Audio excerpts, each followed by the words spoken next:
Queria lhe dar as boas-vindas. Nós vamos tentar otimizar o seu tempo aqui ao máximo em torno do tema da agenda. Hoje é um dia muito especial para nós, senadora, porque nós tivemos essa felicidade de marcar a sua visita no dia seguinte ao lançamento público da nossa agenda, que aconteceu ontem. E a gente está ainda celebrando, porque foi um esforço de 2 anos, assim, não foi sentar aí alguém, contratar alguém para escrever, foram 2 anos de se trabalhar com carpintaria para construir. Algumas das propostas que a senhora vai ouvir rapidamente aqui, é mais um teaser para lhe despertar o interesse de conhecer. A agenda está publicada e à sua disposição, obviamente. Tá? Mais que isso, eu queria lhe dizer também que, assim como a gente já fez no período anterior, quando haviam as pré-candidaturas, nosso time está à disposição para colaborar naqueles conteúdos que houver interesse dos candidatos, porque o nosso projeto é do Brasil, não é um projeto partidário.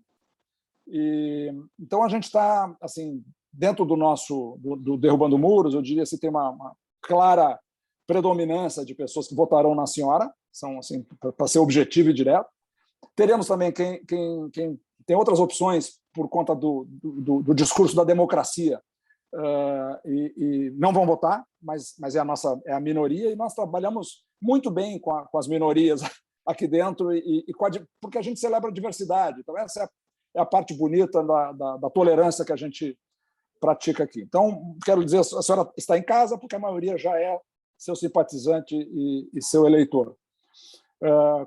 Comentávamos antes aqui com o nosso fundador, aqui, que é o Roberto Freire, que, assim, a sua epopeia para chegar até aqui tem o nosso reconhecimento dobrado, né? A senhora, como mulher, e agora não sendo uma vice-mulher, traz uma percepção de valor da sua trajetória até esse momento maior ainda. Nosso documento é um documento incompleto, senador. A gente tem temas que nós ainda nem entramos. Por exemplo, a democracia racial. É um espaço todo. Nós trabalhamos no conceito de plataforma. Então, esse documento está agora assim, estará diferente daqui a 6 meses. E certamente a democracia racial terá um papel decisivo. Se a senhora quiser ter uma ideia sobre o que nós pensamos de democracia racial, a Folha de São Paulo de hoje tem eu peço que fechem os microfones aí, gente. Tem um artigo do Fersen Lambranho, que está aqui conosco, assistindo a senhora, está em Londres, mas está lhe acompanhando, sobre o tema do racismo no Brasil e de como a gente lidou com esses temas até agora. É um manifesto que eu acho que expressa o pensamento do Derrubando Muros, e é sobre isso que nós vamos nos dedicar a partir de agora. Então, assim, nós recebemos ontem já observações críticas por essa ausência, mas nós justificamos dizendo que, primeiro, quem tem que liderar o tema da democracia racial é quem está afetado pela falta de democracia racial, sobre tudo isso. E não adiantaria 3 de nós nos destacarmos para escrever um documento que vai atender o que a gente acha que os outros querem ouvir, mas não é legítimo. Então, nós vamos nos dedicar a isso, a oferecer a nossa plataforma, nossos apoios, nossas conexões, para que a população que é vítima da falta de democracia racial se expresse entre nós e faça chegar até a última milha, onde a senhora está, e é por isso que a gente trabalha, para chegar à última milha. Tá? Muito bem. Eu vou iniciar imediatamente, então, convidando uma lista de responsáveis, coordenadores temáticos, para lhe dar, em 2 minutos, uma ideia do que nós elaboramos. E eu queria lhe sugerir, se a senhora me permite, a seguinte liberdade. A senhora pode se sentir confortável para comentar, para concordar, para discordar, mas a senhora também sinta-se, por favor, muito à vontade para fazer perguntas. Tá? Esse aqui é um ambiente de fraternidade e de construção, não é um ambiente onde a gente quer botar casca de banana e desafiar ninguém. Então, se tiver alguma dificuldade, a dificuldade é do tema, não é das relações interpessoais assim que a gente preserva.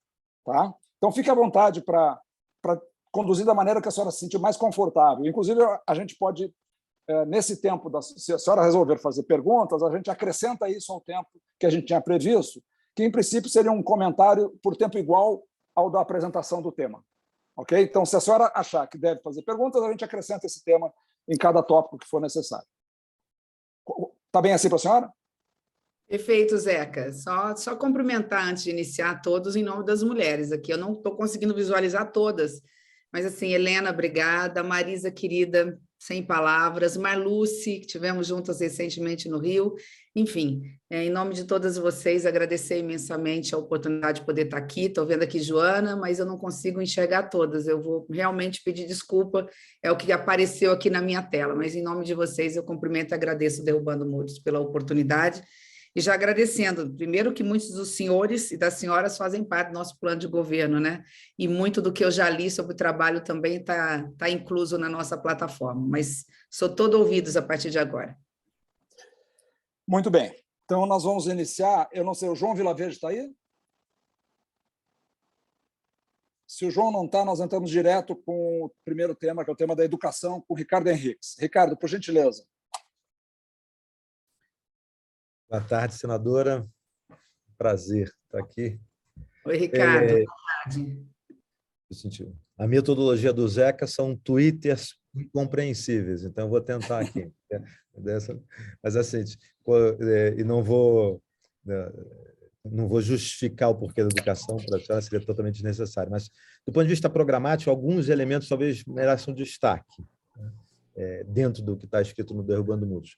O primeiro a importância de um foco radical do Ministério da Educação, mas, sobretudo, do conjunto dos ministérios, para uma agenda de primeira infância. Ou seja, o governo federal trazer para si a responsabilidade por coordenar a rede de municípios e seus estados e seus municípios em direção à política estruturada, compartilhada com as singularidades locais, evidentemente, mas compartilhada em termos de procedimentos, protocolos e valores para uma política grande e estruturada pela primeira vez de primeira infância, intersetorial e multinível para o Brasil. Tá? Isso é central para a agenda de mobilidade social e não só para a educação. Tá? Então, esse é o primeiro ponto. O segundo ponto temático, eu acho que é a importância do zoom, do foco na reforma do ensino médio, sobretudo naquilo que se refere a dois elementos. A capacidade de ir em direção a uma agenda mais contemporânea, que está dentro da lei, mas não está sendo implementada, de flexibilidade das trajetórias em direção ao desenvolvimento das competências gerais e específicas do estudante, mas o segundo ponto, tão mais importante quanto esse, é estruturar uma agenda de ensino técnico profissional dentro do sistema regular de ensino, e não só nas politécnicas, não só nos IFETs, etc. Então, como dar conta disso, e, obviamente, todas as pontes e interseções que isso tem entre o mundo produtivo e o mundo educacional, é a necessidade de organizar essa agenda. Terceiro elemento, que não é dessas duas maneiras programáticas, do ponto de vista da ação finalística das redes, e sim, direto do Ministério da Educação, o campo regulatório do Ministério sobre as universidades públicas e privadas para repensar agendas de licenciaturas e de pedagogia. Ou seja, o compromisso com uma política de formação de professores adequada aos novos modos de ensino que são solicitados pela sociedade do conhecimento. Tá? Isso vai desde a capacidade de ter um ensino híbrido estruturado, mas muito mais do que isso, fazer incidência sobre as práticas de ensino dentro da formação básica como um todo. Isso não traz resultados de curto prazo, no entanto, reposiciona a trajetória educacional. Já falei muito, mas só mais dois pontos que são tópicos aqui. Uma missão imediata de redesenho, recuperação e atualização, a atualização vai ser mais difícil, de todos os sistemas de avaliação. A gente tem uma ótima cultura, né, avançou isso, né, contínuo, Fernando Henrique, Lula, todo mundo, foi desmontado agora, dá para recuperar desde a ANA, da Avaliação Nacional de Alfabetização, até as avaliações de ensino médio, ensino superior, mas a necessidade de atualizar elas, sobretudo do ponto de vista das suas formas de serem implementadas, ou seja, o uso intensivo de tecnologia para fazer avaliações adaptativas que deem conta de perceber tudo. Quinto ponto, acabou aí, é a ideia de o Ministério da Educação e Ensino ser cada vez mais regulador e menos operador, e isso tem várias implicações, entre elas, por exemplo, repensar o papel do FNDE e entender qual é o sistema de financiamento. Mas aí é mais microeconômico isso. Acabei, Zeca. Obrigado, Ricardo. Senadora. Cravou nos 2 minutos, Ricardo. Ótimo. Bom, eu vou só repetir aqui o que está no chat, que a Helena colocou. Acho que o Ricardo leu o nosso programa. Coisa boa ouvir, meu querido Ricardo. Quer dizer que a Helena não está sendo correta. Na realidade, nós é que copiamos a ideia do Ricardo, né, Helena? Abre o jogo aí. Já tivemos juntos, assim, Ricardo nos deu uma aula sobre educação no Brasil e temos tudo para avançar nessa mesma linha. Obrigada, Ricardo. Ok. Eu não sei se o Pedro Olau está por aí. Eu vou passar. Joana, você que está com o tempo apertado aqui, por favor. Obrigada, Zeca. Prazer, Simone, conhecê-la. Estou aqui representando a agenda de segurança, que foi uma agenda feita por 3 mulheres, eu, a Ilona e a Melina Riso, as 2 do Garapé. Hoje estou na secretaria, na Fundação Getúlio Vargas, aí é que me cometei um erro. Então, vou tentar aqui ser breve. Se tivesse alguma secretaria. Gente. Vou aqui tentar fazer um posicionamento. Eu acho que, assim, a primeira coisa que eu diria sobre a segurança pública a nível nacional é que o governo federal precisa assumir a agenda de segurança pública, algo que nunca fez. Costumo dizer que o Bolsonaro ganhou 2018 nadando por WO nesse tema. Nenhum candidato a presidente fala sobre o assunto abertamente. Fernando Henrique não falava, Lula não falou. Bolsonaro chegou pautando o problema e fez 2 coisas principais que são terríveis para a área de segurança, né? Liberou a arma loucamente, nós vamos pagar por 20, 30 anos o efeito da flexibilização de acesso deles, promovida por ele. Foi feito né, dezenas de decretos sem nenhuma estrutura de controle. Então, a gente hoje tem o crime organizado, criminosos comprando armas de forma legal, e a polícia não tem mais nenhuma capacidade de entender de quem é a arma e mesmo prender. Uma coisa que promotores falam e policiais é que, antigamente, quando você prendia em flagrante, um dos principais motivos para você estar levando a pessoa presa em flagrante é o uso de arma, é a posse de arma de uso restrito. Isso não existe mais, né? Então, toda a agenda de arma precisa ser recolocada, né, no seu papel no Brasil, né? O Estado precisa recuperar seu poder discricionário para quem pode ter armas, e isso precisa parar urgentemente no Brasil. A segunda coisa é que o Bolsonaro encampa muito a política, né, de que a polícia pode matar. A gente naturalizou a pena de morte no Brasil, né? O que acontece, eu sou do Rio de Janeiro, o que acontece no Rio de Janeiro, muita gente fala assim, o Rio de Janeiro não é reflexo para o Brasil, mas o Rio de Janeiro pauta a agenda do Brasil nacional na área de segurança pública. Então, a gente tem uma polícia, isso começou no Rio de Janeiro, está se expandindo para o Brasil nessa normalização em que ações policiais as pessoas terminam mortas e muitas vezes são executadas, né? E isso é apoiado pelo presidente da República. Então, uma coisa super importante é dizer que não cabe à polícia matar. Existe o uso legítimo da força, mas o papel da polícia é prender as pessoas e evitar que situações agravantes aconteçam. Então, eu costumo dizer que isso são as 2 coisas que a gente precisa parar de fazer. Do ponto de vista do que a gente precisa começar a fazer, eu acho que tem uma outra pauta que ainda está lidada com o Bolsonaro, que é a pauta da valorização policial.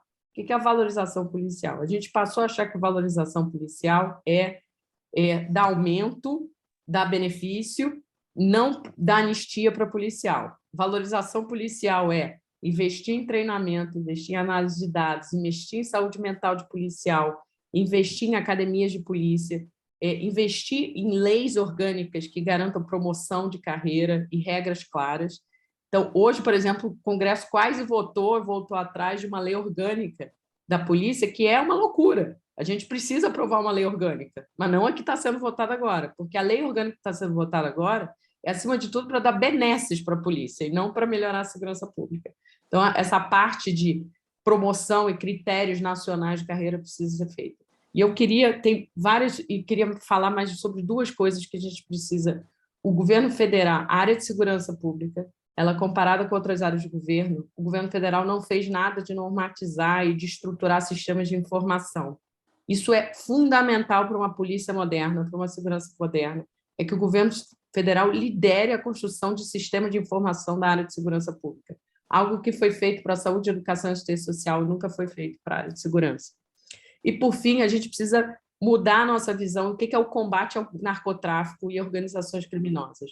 A gente tem a nossa cabeça toda voltada que o elemento inimigo do mundo é o narcotráfico. Essas organizações criminosas são cada vez mais multiprodutos, multimercados, e a gente tem que ensinar, treinar e colocar prioridade policial em torno de investigar mercados ilegais, sejam eles a droga ou sejam eles vários outros, a madeira, o ouro, o garimpo, etc.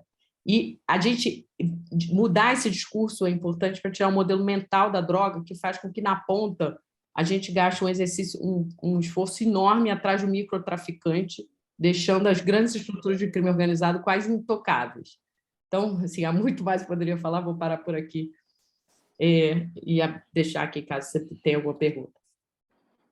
Não, Joana, só agradecer. Eu tive com Ilona, recebi do Instituto Igarapé o material, eu li na íntegra, claro que na complexidade dos eixos e subeixos e itens, mas, assim, 4 pontos muito rápidos. Eu venho de estado de fronteira, fui vice-governadora, atuei muito com o secretário de Segurança Pública, então sei que a maior parte das drogas e das armas não são fabricadas pelos grandes centros, elas vêm do meu estado, Brasil, ali fazemos divisa com Paraguai e Bolívia, então essa é uma questão que me preocupa muito. Já quero te adiantar que a gente tem falado do revogaço dos decretos do presidente, foi a bancada feminina no Senado, eu era líder, que a gente impediu que um PDL desse áreas de legalidade o pior de todos os decretos, que é o que permite tirar a possibilidade de rastrear, né, eu não sei o termo que se usa, mas rastrear as munições que eles queriam apagar sem ter, enfim, tem vários decretos do presidente que hoje estão suspensos na raça da bancada feminina no Senado Federal. Eu tive o prazer de liderar esse movimento.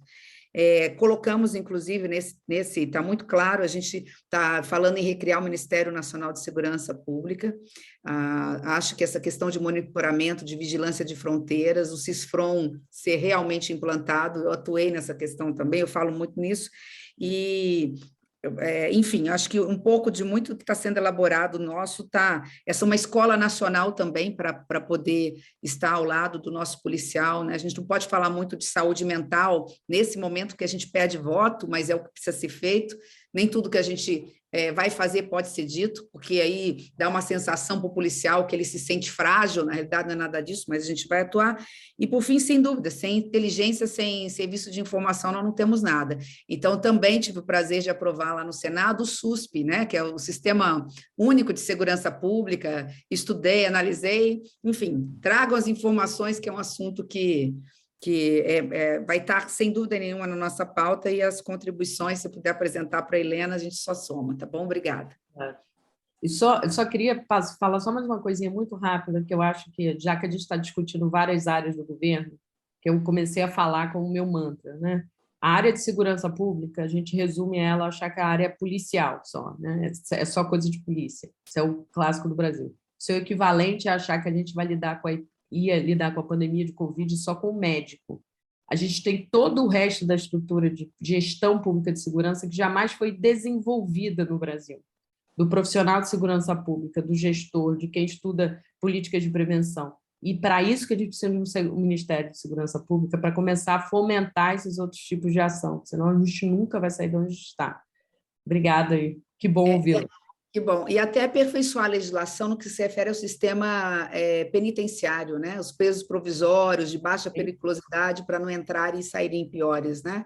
Sim, muito bom. Certeza. Senadora, para a gente não passar para o próximo tempo sem entender, por que falar em cuidar da saúde, não da doença mental, da saúde mental do policial, é mal interpretado isso? É pelo policial? Eu tenho falado muito para ele, Helena, deixa eu não dizer algumas coisas e deixa eu... Não é maquiar, porque a minha vida é transparente, eu perco o voto, mas não perco a minha verdade.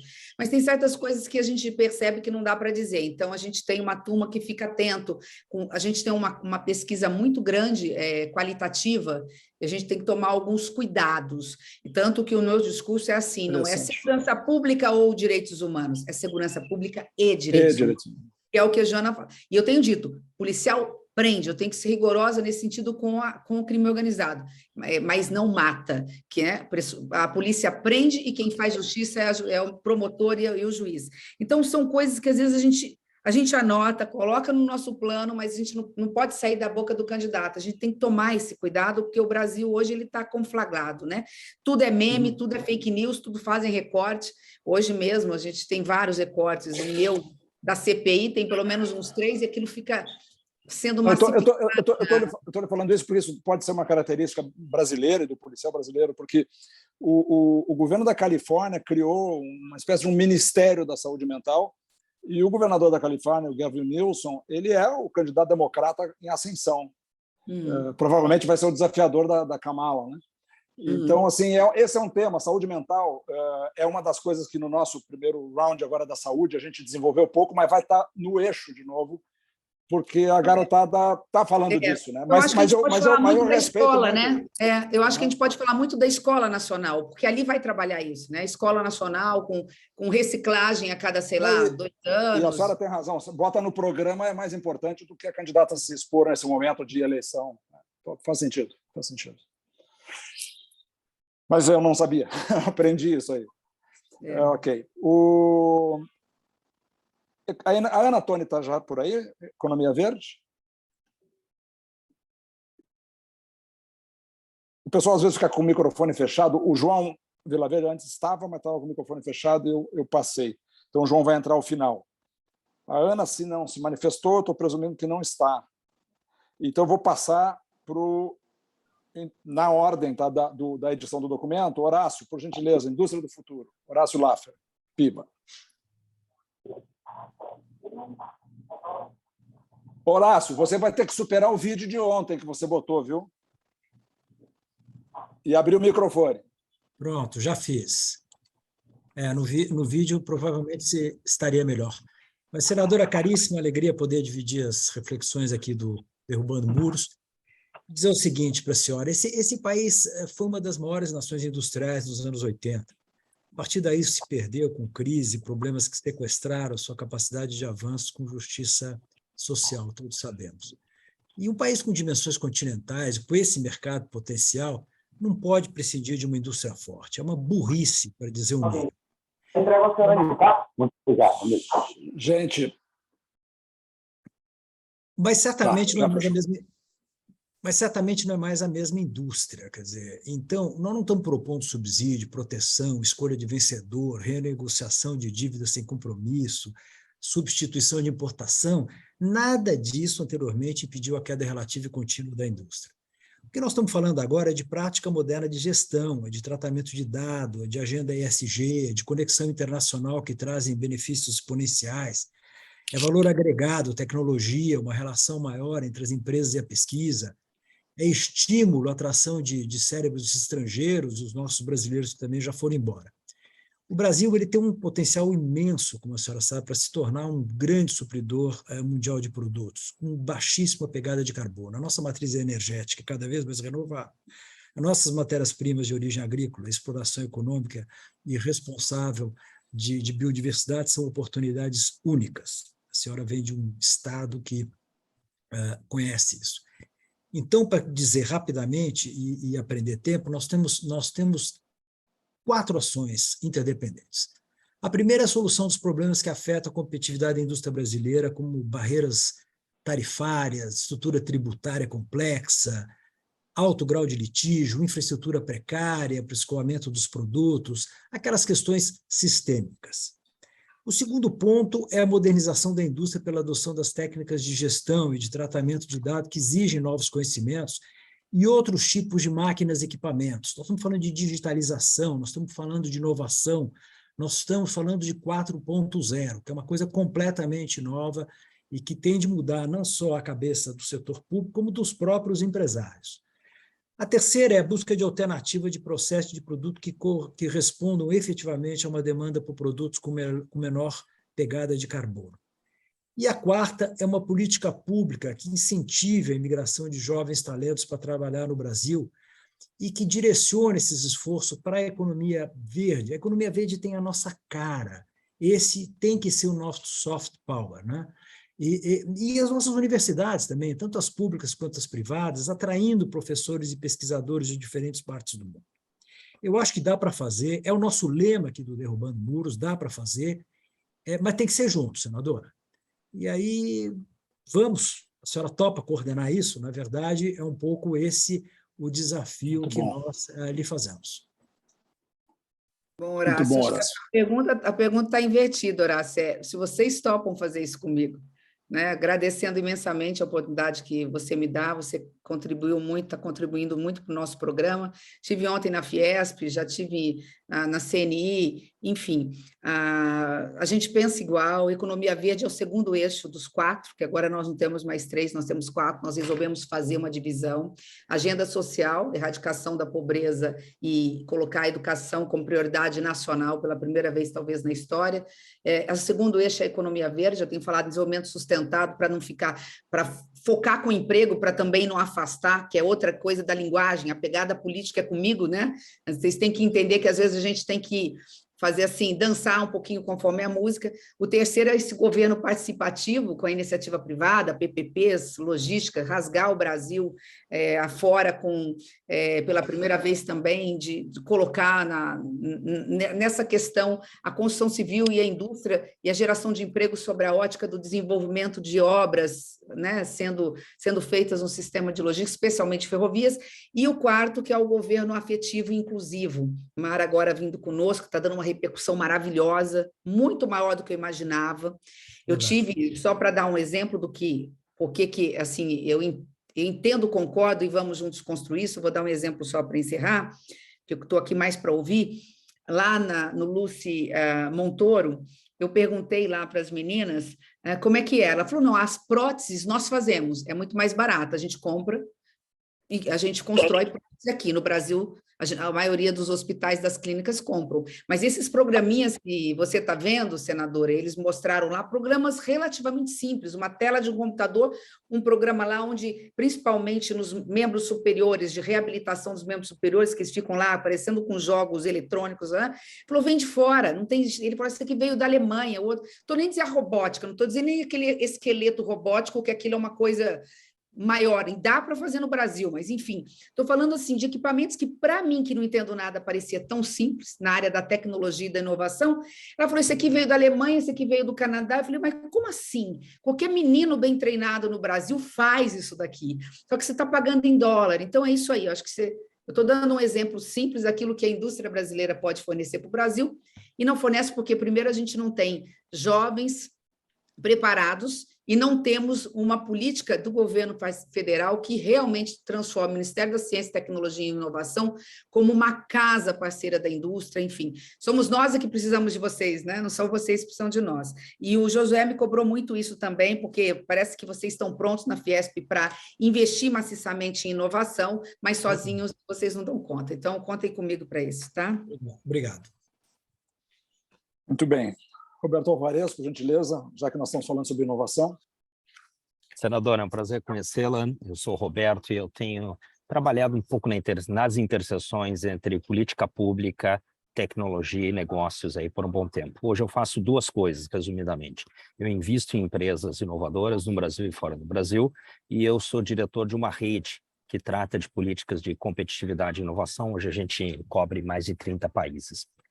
Nós temos fatos e dados que mostram o seguinte: as empresas que inovam, financiam produtos, empresas industriais no Brasil, elas crescem mais, elas faturam mais, elas exportam mais, elas são mais produtivas. E muito importante, elas geram mais e melhores empregos. O que é isso? Empregos que paguem salários melhores e nos quais as pessoas permanecem mais tempo. A gente sabe isso há algum tempo, olhando dados de 75 mil empresas no Brasil, mas a gente avançou pouco. E talvez uma das coisas que nós temos avançado pouco é porque inovação é extremamente complexa. Né? Se trata de gerar o valor do futuro, de criar as empresas do futuro, criar os setores da economia do futuro, criar os empregos do futuro, criar as capacitações do futuro. Tem dois motores para a inovação, um deles o Fersen vai cobrir largamente, que é empreendedorismo, e o outro é conhecimento. A gente não deve pensar que inovação é somente ciência e tecnologia. A gente precisa de diferentes tipos de conhecimento. Por certo, conhecimento científico e tecnológico, mas também conhecimento de gestão e conhecimento de mercado.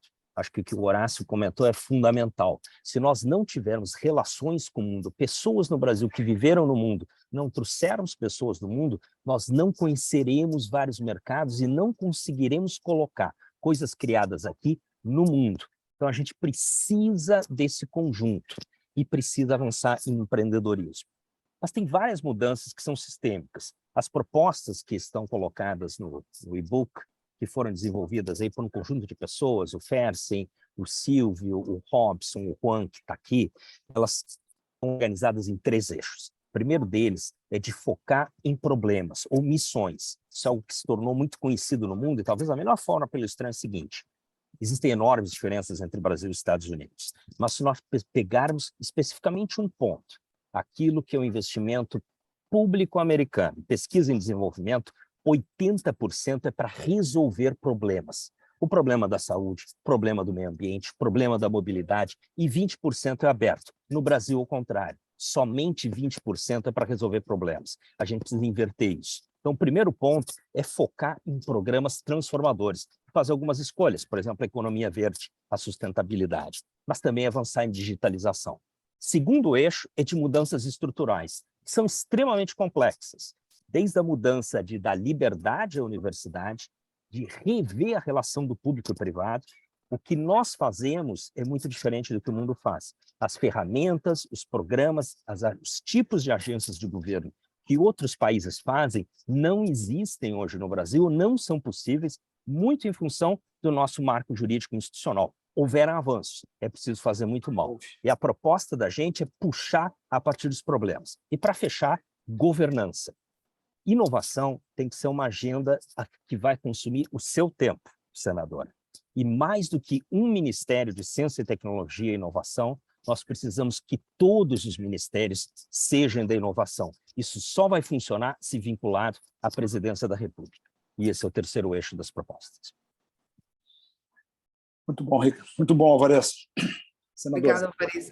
Só uma palavra, acho que o tema aí, e vai ao encontro do que eu penso como educador e professor, é a transversalidade, né? A inovação, que você está dizendo, é que tem que ser um tema transversal da maioria dos ministérios. A inovação tem que estar no Ministério Nacional da Segurança Pública, que a Joana comentou. Inovação tem que estar dentro, obviamente, do ensino médio, especificamente, que esse ensino médio que o Ricardo fala que tem que ser um ensino médio técnico. É um desafio, mas é o que precisa ser feito. Eu acho que é isso, essa é a sua sugestão, né? A sua palavra de ordem que você falou e que temos que fazer. Concordo absolutamente com você, assim, apesar, repito, de não ser um assunto em que tenho pleno domínio, não tenho nenhum problema de dizer isso, mas tenho consciência pela prática, como prefeita que fui, senadora que sou, enfim, marcos regulatórios sendo aprovados ainda para avançar, avançamos em alguns, e trazer essa transversalidade da inovação. Realmente, é isso, né? Se eu puder, em 30 segundos, duas ideias, senadora. Uma é que mudanças estruturais ou institucionais requerem capital político e só poderão ser empreendidas a partir do centro do poder. Não é? E isso está por detrás de várias das mudanças que nós vamos necessitar. E outro é um exemplo caricato. Se nós pensarmos que, enfim, nós tivemos um ciclo recente talvez, de investir em políticas industriais, mas pensarmos também que em 2003 foi criada uma nova empresa automotiva, que se chama Tesla, que não existia até 2003. Hoje é a principal montadora do mundo. Foi feito fora do Brasil. Não, está perfeito. Você traz, sob uma nova ótica, essa questão. A gente fala muito da transversalidade, muito nessa questão da pauta identitária, de direitos humanos. Eu falo muito dessa transversalidade no racismo estrutural e tudo mais, mas não havia pensado nisso. Eu acabei de dar um exemplo da necessidade quando eu citei aqui a robótica, ou, enfim, etc., na saúde pública, na reabilitação. E não tinha pensado em de que forma ter ali uma secretaria no Ministério da Saúde, voltado para essa questão de inovação, buscando na parceria, inclusive, público e privada. Está bem entendido e anotado aqui. Obrigada. Bom, a senhora vai perceber, senadora, que desde a intervenção do Horácio, falando de indústria do futuro, agora o Alvarez falando de inovação, e as próximas, do Silvio, no Fidital, e do Fersen, sobre empreendedorismo com densidade tecnológica, nós estamos falando de uma economia que, como falou o Alvarez há pouco, não existia nos anos 2000. E é a economia que domina, que estabelece a dinâmica do mundo. 9 das 10 principais empresas listadas públicas americanas são digitais, 8 das 10 chinesas. Nós não temos nenhuma. Nós somos um país produtor de commodities. Se a gente quiser dinamizar a economia, para absorver mão de obra, nós vamos precisar qualificar essa mão de obra para esta economia, não para a economia que já passou. Então, assim, eu peço a sua atenção, dos 11 temas que nós tratamos, 4 têm a ver com essa nova economia e o que ela pode significar de inclusão social, e só ela pode significar de inclusão social.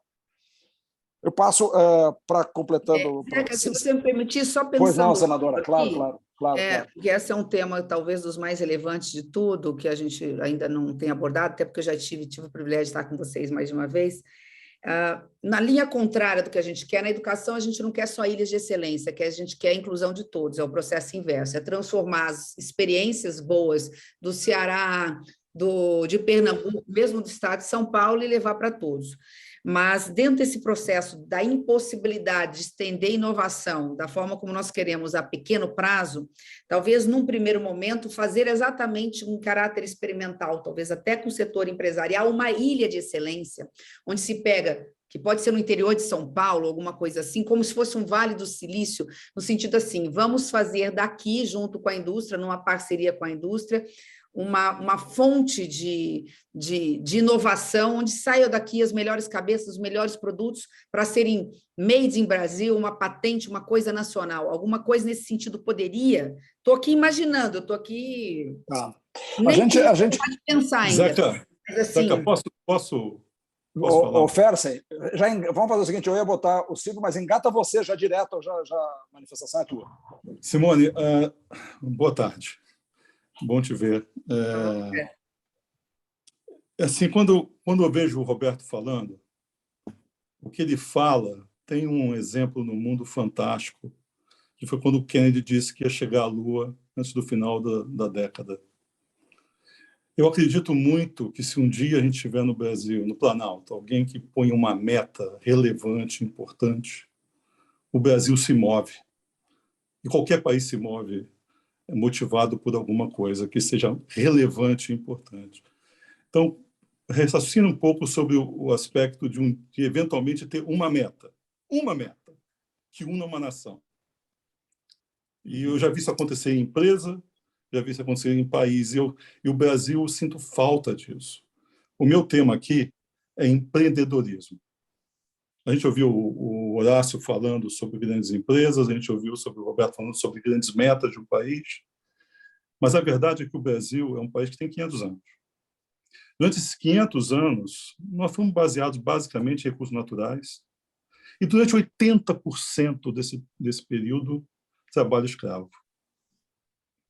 Eu sou de uma geração que meus amigos de praia no Rio de Janeiro queriam trabalhar no Banco do Brasil, que era um bom emprego, pagava bem e trabalhava meio expediente, dava para ir para a praia todo dia. Nós conseguimos a proeza de chegar no século XXI sem ter as palavras empreendedor, empreendedorismo no dicionário. Teve que fazer uma campanha para o Aurélio botar no dicionário palavras que são a essência do desenvolvimento econômico de qualquer país, na China e nos Estados Unidos, num país comunista, num país capitalista, porque a pequena empresa é a única capaz de desenvolver alguma coisa, porque a pequena de hoje é a grande de amanhã. O Zé comentou aqui, as grandes empresas americanas do momento não estavam vivas há 20 anos atrás. E os seus donos não eram empresários da estirpe do Horácio, da família do Horácio, eles nasceram do nada. E nós temos 200 milhões de cérebros para serem desenvolvidos. Então, eu vejo isso na Inglaterra, onde eu moro, eu vejo isso em Israel. O Estado entende que a pequena empresa é o maior programa social que existe. Porque é as pequenas empresas que dão oportunidade às pessoas e que geram mais emprego. E isso é difícil no Brasil, porque na minha vida inteira, quando se fala em desenvolvimento, fala em ajudar a empresa grande. A empresa grande não precisa de ajuda. Precisa, mas não do tipo de ajuda que tem se dado nos últimos anos, tá certo? Não precisa. Ela se vira, se ela tiver o apoio, a palavra, ela vai em frente. É óbvio que ela tem estabilidade. A empresa grande precisa de rule of the law, Precisa ter segurança de que o país é seguro para que venha dinheiro a um custo mais baixo. Isso sim, condições de tocar um negócio. Claro. Uma redução de fricção. Mas a pequena empresa precisa ser pamper, sabe? Precisa ser ajudada. Então, na nossa tentativa de chegar em algum lugar, a gente, e usando nossa experiência de 20 anos, de ter colocado as palavras no dicionário, e ter criado uma geração de empreendedores, que está aí, tem um monte de unicórnio, todo mundo fala disso, mas isso é uma pequena parcela do Brasil, e uma pequena parcela da população, não é nada perto do que a gente tem que fazer. Então, o primeiro ponto está ligado à questão tributária. Não é para mudar a tributação, não é para mudar a forma de tributação. O que as empresas precisam é que a passagem de uma empresa pequena para uma menos pequena seja mais smooth, seja capaz de ser mais devagar. Porque hoje, um pequeno empresário pensa o seguinte: vale a pena eu crescer? Se eu crescer, eu vou de faixa. Mudei de faixa, saí do MEI, fui para não sei o quê, eu quebro. Essas coisas não poderiam acontecer sem precisar mudar o sistema tributário. É mudar a passagem. 2, o Estado precisa pensar nessas empresas como uma célula máter do desenvolvimento. Portanto, a digitalização e a relação simples, transparente, que impeça, inclusive, o dia a dia do achaque que o Estado faz diariamente. 3, educar. Se tem uma coisa que eu acho que eu sinto falta na educação, foi uma coisa que fez muito importante na minha vida. O SPB. O SPB tem que voltar. Tá? Aí acabou de sair uma pesquisa falando disso. Ninguém sabe o que é o STF. Eu aprendi isso na escola em USPB. Assim como o SPB, tem que educar o que é empreender, porque empreender no Brasil acham que é dom, que é coisa de gente especial. Não é. Tem método. 4, abrir, de forma digital, abrir os canais, dar acesso à informação, para que os programas de fomento, de capital, estejam acessíveis a todos. É fundamental que alguém numa favela saiba que tem fomento para tal coisa. Para que ele, por mais difícil que seja para ele, para que ele possa correr atrás. Porque a minha experiência de vida diz o seguinte: não tem falta de dinheiro. Quem tem bom projeto, arranja dinheiro. É isso aí. 5, incentivar capital de risco. O programa que tem na Inglaterra de incentivo de capital de risco é a coisa mais inteligente que eu já vi. O Estado criou uma maneira de fazer com que a distribuição de dinheiro para incentivar companhias novas seja feita por quem entende. Tem diversas maneiras de fazer. O fundamental é que tem dinheiro público hoje no BNDES, tem dinheiro público nos bancos privados, tem que alavancar tudo isso com dinheiro de risco e tem que ter incentivo para isso. Por fim, para não estender mais, uma coisa já foi dita aqui, mas que é fundamental e que eu não entendo porque o Brasil é diferente do resto do mundo. As universidades e as empresas têm que viver juntas, têm que trabalhar em cooperação, tem que permitir que as universidades federais, que são as melhores do Brasil, possam ser contratadas, que seus professores possam trabalhar com as empresas, porque só desse jeito os nossos gargalos vão ser resolvidos. Desculpe se me estendi demais. E a minha forma de falar. É importante. Vamos lá, Fessa. Senadora? Não, anotei tudo, e algumas coisas a gente tem procurado avançar. Essa questão do super simples realmente é algo que a gente precisa rever, de que forma pode-se sair numa passagem mais tranquila para sair da isenção e cair depois na tributação, sob pena de se ficar criando, inclusive, ficções. Você falou da questão de dinheiro público existe também privado, e incentivar a questão também do capital de risco. Eu me lembrei do Pronamp também, não é pouca coisa o que se colocou. O Pronamp veio para atender o micro, pequeno e médio com fundo garantidor, porque ninguém empresta, né? Ninguém empresta para uma mulher empreendedora, principalmente se ela for negra, mesmo que ela tenha um bom produto, porque depois ela não sabe o que sabe se vai conseguir pagar a conta. E na pandemia a gente criou o Pronamp, que era provisório, era por um ano, 40 bi.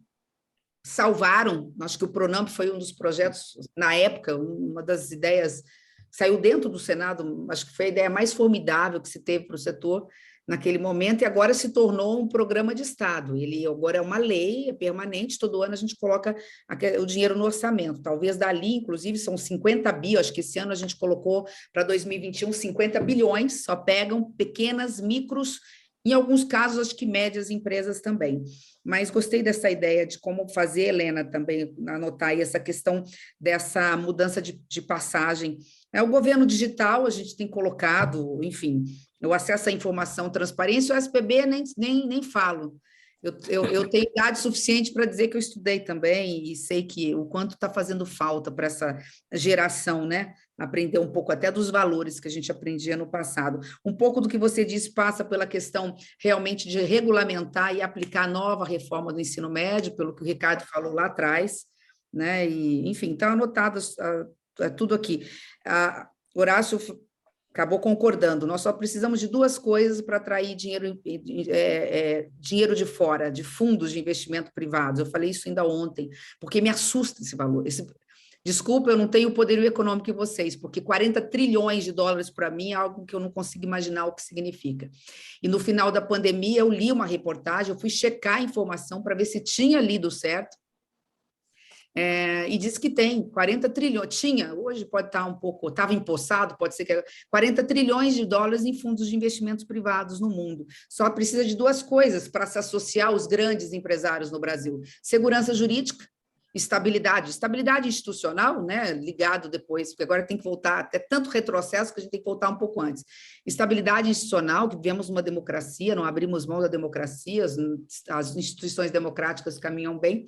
Segurança jurídica, que as leis são perenes, elas são permanentes, elas não mudam com os governos, que nós honramos contratos, não fazendo como o governo atual fez, com o PEC do calote, estendendo por 10 anos o pagamento de precatórios, né? E a economia verde, que a gente realmente cuida das nossas matas, das nossas florestas, e que a nossa indústria, o nosso agro é sustentável.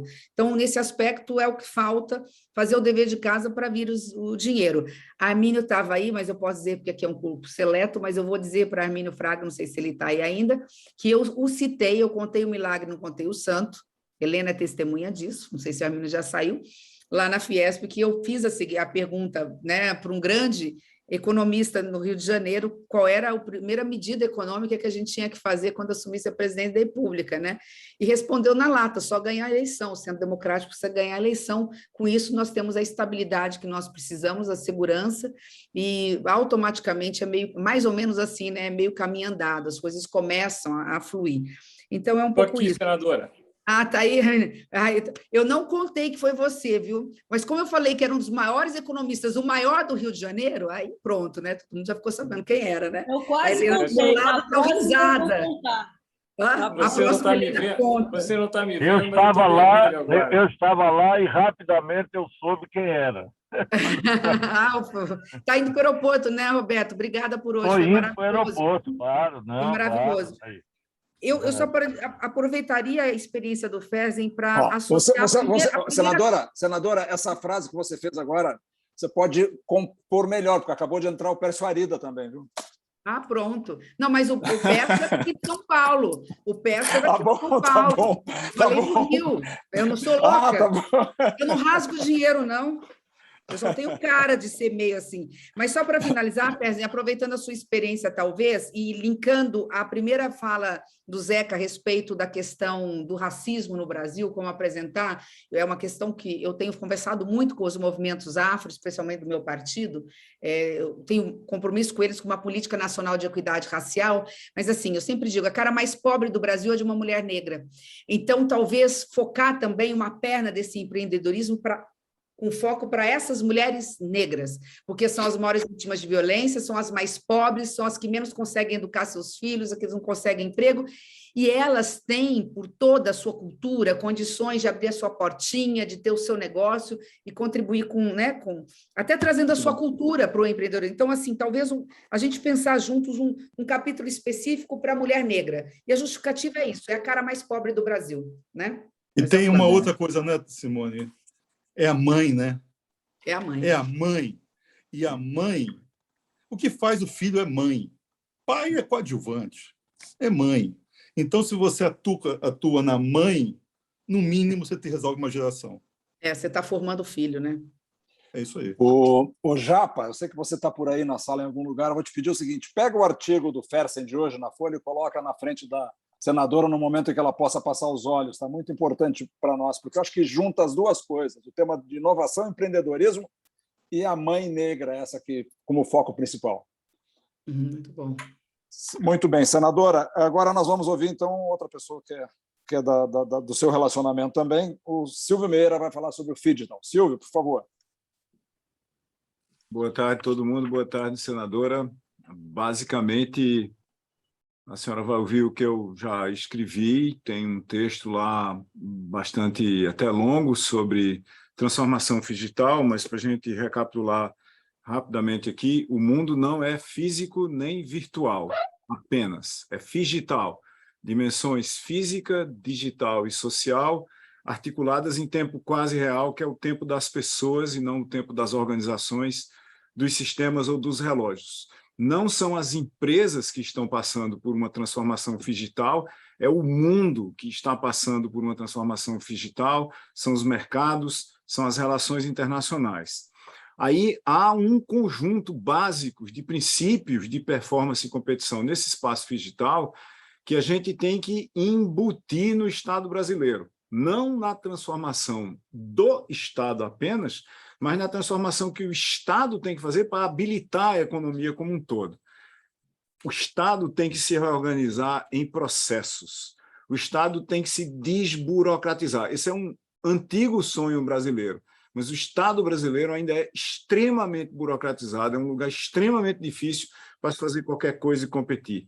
As máquinas do Estado têm que ser organizadas em times que são articulados em redes, em termos de organizações que aprendem o tempo todo, que se modificam em função das demandas da sociedade. O grande desafio para fazer isso é conhecimento, é pesquisa, é a capacidade de aprender, é a capacidade de criar oportunidades de aprendizado nos níveis técnicos, no nível de graduação, no nível de pós-graduação, em todas as áreas, e introduzir pensamento computacional, algoritmos e código em todas as áreas. A nova escrita da economia e da sociedade é código. É código da sala de cirurgia, a pesquisa de vacinas, a identificação de doenças, no agro, na agricultura de precisão, em absolutamente tudo que a gente tem. Se a gente não conseguir introduzir qualidade em larga escala, em políticas públicas, para a gente transformar o que se aprende nas escolas do Brasil em todos os níveis, e levar computação e algoritmos a ser mais uma linguagem que todo mundo aprende, nós vamos ficar parcialmente fora desse espaço digital, que tem 3 mega desafios. O primeiro é gente mesmo para construir esse espaço digital em todo canto. Só para a gente ter 2 números aqui, Simone, nos próximos 15 anos, 15% da força de trabalho brasileira será deslocada. O que isso quer dizer? Quer dizer que o montador de móveis será substituído por um robô que monta móveis, que precisa de um programador do robô para montar móveis. Essas 2 pessoas, o montador de móveis e o programador de móveis, poderiam ser a mesma pessoa. Mas sem as políticas públicas que nós não temos hoje, que não há nenhum sinal de que teremos, eles não serão a mesma pessoa e nós levaremos 15% da força de trabalho brasileira diretamente para o ostracismo, para fora da economia brasileira e para as políticas compensatórias. Por outro lado, 84% de todas as empresas brasileiras dizem que nos próximos 15 anos elas vão introduzir algum grau de informatização, automação ou robotização nos seus processos. Isso vai fazer com que 40% da força de trabalho brasileira, 50 milhões de pessoas, precise de 6 meses, 1 ano, 1 ano e meio ou mais de retreinamento. 40%. Isso é nos próximos, os mesmos 15 anos da pesquisa anterior. Se a gente não cuidar disso, que não é só cuidar de gente nova no mercado de trabalho, é de gente que já está lá e vai ser tornada redundante, nós vamos ter a maior crise socioeconômica do Brasil, provavelmente desde a hiperinflação. O segundo ponto a atacar são as raízes da desigualdade e da falta de equidade no acesso de pessoas à educação digital também, figital e para o figital de alta qualidade. Atacar esses dois problemas exige, demanda, engajamento, compromisso, investimento, políticas públicas e estratégias exequíveis e de longo alcance no curto, médio e longo prazo, do Estado, do setor privado e do terceiro setor articulados. Dá para fazer, como a gente diz aqui no Derrubando Muros. Dá para fazer, sabe por quê? Porque durante a pandemia, o Banco Central lançou o Pix, que é, de fato, quase a primeira moeda digital de um Banco Central no mundo. É um ensaio para uma moeda digital de Banco Central. Isso foi feito durante a pandemia e, em 1 mês e meio, chegou ao 8º lugar na moeda digital, aspas, entre aspas aqui, mais utilizada no mundo e hoje cobre o Brasil inteiro. A gente tem a Receita Federal mais informatizada do mundo. Entre qualquer outra Receita Federal, quem já esteve no setor público sabe disso. A gente tem um sistema digital de eleições federativas, estaduais e municipais que está entre os melhores do mundo. Quando o Estado brasileiro resolve inovar e fazer coisas extremamente complexas, ele consegue e o faz em classe mundial. Mas a gente tem que estender isso para a educação, para a saúde, para a segurança, para todas as outras áreas da sociedade e da economia. Obrigado. Muito bom. Bom, Silvio, eu só entendi absolutamente tudo que você falou, porque o seu amigo Roberto Freire, que falou muito mal de você, para não falar que falou muito bem, falou, Simone, leia antes para você entender o que o Silvio está falando. E ontem era 11h30 da noite, foi a única parte que eu ainda não tinha... Eu tinha lido grande parte do material de vocês, Derrubando Muros, já há algum tempo, e eu ainda não tinha chegado no Figital. Aí eu fiz o dever de casa, por isso que eu compreendi perfeitamente o que você está falando, mas não deixa de ser um pouquinho da experiência que eu vi em 2 momentos. Aqui em São Bernardo, aquela impressora 3D, que eu sei que está aquém do que você está falando, mas é um pouco por aí, está aquém, eu sei qual é o próximo passo, e o que eu vi também hoje, repito, lá no Instituto de Reabilitação. Eu vi uma tela de um computador onde uma menina estava fazendo um exercício, e ali ele estava catalogando, já tinha o histórico dela, então ali ele estava já produzindo material de tudo, com gráfico, do que ela fazia, do que ela não fazia, ou se ela tinha melhorado, se ela não tinha piorado, e estava produzindo programa novo já. O professor de Educação Física falou, não faço nada. O computador dá o programa de acordo com o grau de dificuldade dela nos últimos dias, se ela tem que regredir ou antecipar, quer dizer, é um pouco isso, né? Eu sei que de uma forma muito simplista. Então, eu acho que cai um pouco no que Horácio falou antes e todos vocês, e nós temos que saber aí só em que setor do governo, não só a BNDES, ou o Ministério da Ciência e Tecnologia, nós vamos levantar não só investimento para isso, nessa parceria com o Fiesp, enfim, com a Confederação Nacional da Indústria, mas de onde vão vir as fontes de financiamento que, numa estrutura dessa, não pode vir de um lugar só também, né? Obrigado, senadora. Falar do ensino médio, né? Obviamente, ali é a base de tudo. Claro. Nós vamos dar uma aceleradinha aqui, senadora, porque eu já recebi um recado que a senhora tem um teto para sair. Eu vou até convidar vocês, se puderem, depois que a senadora sair, a gente podia fazer um rescaldo aqui. Especialmente queria pedir que o Armínio ficasse mais uns minutinhos para a gente retomar de onde parou ontem. Porque o nosso final ontem foi um pouco assim, todo mundo animado com o projeto, e no final as perspectivas desse projeto se transformar em realidade, na opinião dos nossos 3 debatedores, um consenso, não estão dadas. Nós temos muito para percorrer ainda nessa execução. E o Gabeira fez uma frase, senador, que eu vou lhe devolver, ele deixasse compartilhada essa preocupação. Ele diz, olha, nós estamos num regime de horror, e tudo leva a crer que a nossa maior chance é de entrar num regime de mediocridade.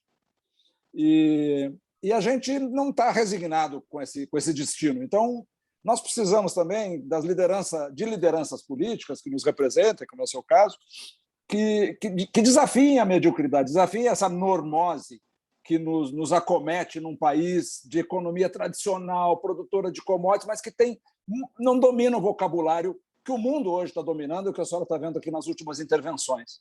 Então, assim, há um esforço aqui de comportamento também, para que a gente, antes de ser otimista, que a gente se torne apto para disputar nessa arena que se abre para nós e que a senhora viu nas últimas 4 intervenções aqui, é a nossa grande preocupação. Bom, eu vou fazer agora, senadora, com a sua permissão, eu vou encadear energia e saúde, sem interrompê-los, e aí depois a senhora comenta, por gentileza. Por gentileza, Pedro Alau, nosso reitor ex-reitor da Universidade de Pelotas, epidemiologista, bem conhecido da senhora, com certeza, via a CPI, né? Pedro Alau. Boa tarde, senadora. Uma satisfação estar aqui conversando contigo, agora nessa posição de candidata. Antes foi na condição de participante da CPI. Certamente, a participação mais brilhante entre todos os senadores na CPI foi a sua, especialmente no depoimento que talvez tenha sido o mais famoso de todos depois. Mas, senadora, a agenda da saúde no Brasil, ela começa por um represtígio, voltar a valorizar o Sistema Único de Saúde. O Derrubando Muros não é um grupo que trabalha com a ideia de que está tudo errado e que tem que começar tudo de novo. O SUS não está tudo errado. O SUS tem muitas coisas positivas. O Brasil é referência mundial no tratamento de HIV. O Brasil é um dos países que melhor vacina no mundo, mesmo quando é boicotada a campanha de vacinação. O único país do mundo em que a sede do movimento antivacina é no Palácio do Planalto, mesmo assim, consegue vacinar muito contra a Covid. Então, o primeiro passo para a agenda da saúde do Derrubando Muros é valorizar o SUS. Claro que hoje o Ministério da Saúde é o maior inimigo do SUS, quando deveria ser o seu maior aliado. Concretamente, o que a gente precisa? A primeira coisa é inverter a pirâmide da saúde no Brasil. O Brasil hoje, o Ministério da Saúde poderia muito bem ser chamado de Ministério da Doença, e isso não é só neste momento, deste governo. O Ministério da Saúde gasta mais de 90% do seu orçamento com tratamento, com medicamento, com hospital, e gasta muito pouco com prevenção, com promoção da saúde. Os países que têm melhores resultados na saúde pública, conhecidos no mundo todo, escandinavos, etc., são países que despendem uma considerável parcela do seu recurso na prevenção e promoção da saúde. A nova agenda da saúde pública brasileira precisa tratar a Covid com a seriedade que ela merece, seja pelas consequências das pessoas enlutadas, das pessoas com Covid longa, das pessoas com problemas de saúde mental decorrentes da pandemia. O SUS precisa se regionalizar. A gente tem um SUS que funciona bem no âmbito micro e que funciona bem no nível federal, mas ele não é regionalizado. E na própria Constituição Federal, o SUS deveria ser tripartite. E, na verdade, ele é mais bipartite do que tripartite. E a nossa agenda exige que ele seja tripartite e, por isso, tem que ter um componente regional. E a última manifestação sobre a nossa agenda, para cumprir nosso tempo de 3 minutos, é que o Sistema Único Brasileiro, o Sistema de Saúde brasileiro, o SUS, ele é solução, ele não é problema. Então, a gente precisa partir do SUS e não reinventar um sistema que já deveria ser motivo de orgulho para todos nós, brasileiros e brasileiras. Obrigado, senador. Muito obrigado, Pedro. Nós vamos seguir, então, tá, senadora, para garantir, compactar aqui a sua manifestação. Eu vou pedir para o Beto Veríssimo falar agora em nome da turma do Economia Verde e Meio Ambiente. O Beto lidera o projeto da Amazônia 2030, senadora, a senhora certamente já ouviu falar, mas é um esforço com 60 estudiosos, especialistas e cientistas do mais alto padrão que estão entregando um trabalho, acho que nunca feito antes, um roadmap sobre a Amazônia. Beto, por favor. Obrigado, Zeca. Prazer reencontrar com a senadora e com a Helena aqui, que tivemos uma conversa prévia muito produtiva.